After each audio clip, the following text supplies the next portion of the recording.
Having does not mean using. Why availability does not guarantee brain function.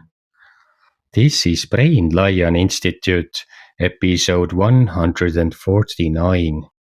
You can have something in the body and still not use it. This applies to the brain. DHA can be present in the bloodstream, in the diet, but not reach the brain or not be used effectively because access is regulated, transport is required, cellular use is required. If any step is limited, function is limited, not because something is missing, but because it is not utilized. This is the difference between availability and function.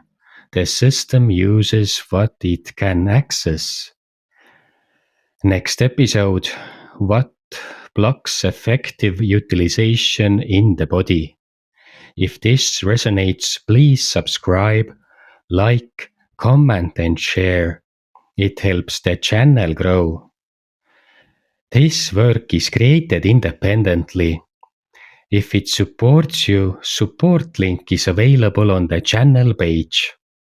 Thank you.